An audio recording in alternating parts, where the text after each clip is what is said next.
Today I'm going to speak briefly on chapter 129 of the Return of Christ book, the ancient Sumerian story, which was a summary of the Sumerian Mesopotamian foundations of what became eventually the biblical story. There is a very early reference to it in Genesis chapter 1 verse 26. And God said, "Let us make man in our image, after our likeness."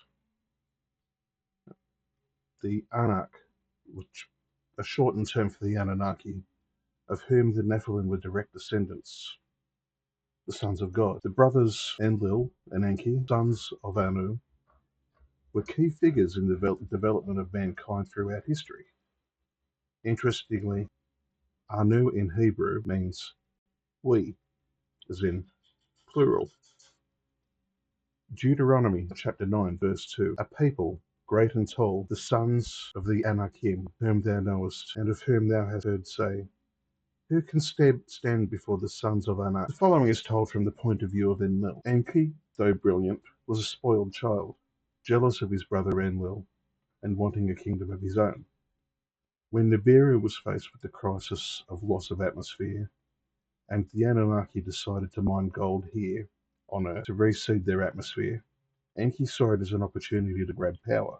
Enki fomented a worker revolt, knowing that he could use Nibiru's emergency to force the council to accept anything. Enki wanted a world filled with slaves that he could rule over, which is something neither the council nor the Anunnaki would have ever allowed. But Enki was shrewd.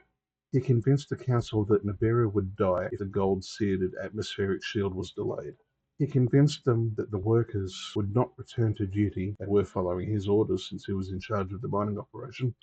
He convinced the council the only solution was to create a non-sentient species out of the highest order of ape available to do the labour, but make them incapable of reproduction, so they would naturally die off. Genesis chapter 6 verse 4.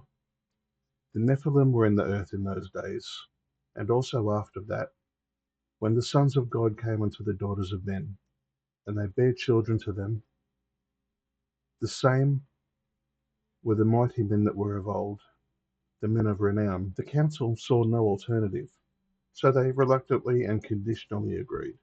They allowed Enki to carry out the plan, but Enki pulled a fast one. He gave the new species the ability to breed because Enki wanted a permanent stock of slaves for his planned kingdom. Enki went even further and didn't just manipulate the ape's DNA, but he actually infused Anunnaki DNA into the mix. This would give him slaves that he would also find attractive and acceptable to be in the company of.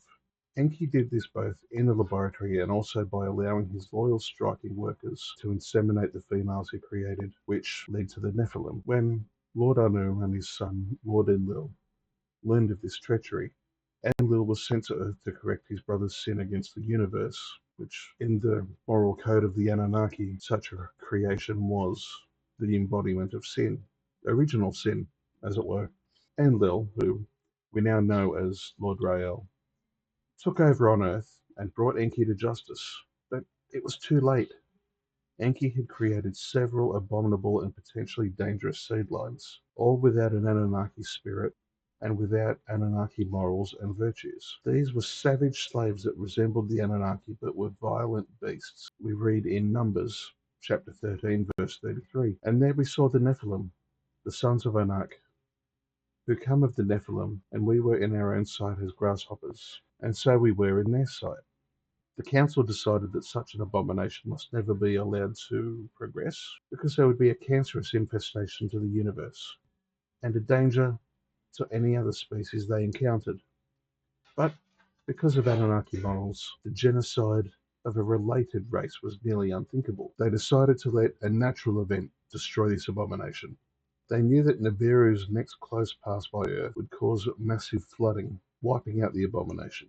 They decided to let it happen. Enki didn't want to lose this opportunity to have a kingdom of his own, so he went against the orders of the council and protected segments of his created beings from the flood. When the council learned of this, they were livid, and Enki paid the price for his treachery. But this left a growing species that was still as dangerous as ever. Enki was forced to return to Earth after each death to guide and teach his creation. Moses is one of his most famous incarnations, giving the law to his people. And finally, as the prime cleric Richard Ruff to prepare his people for the return of his brother Enlil, Yeshua, Rael. That's it for today. There is a part two, and if you could like and subscribe, would be very helpful, and I will bring that one to you soon. Thank you.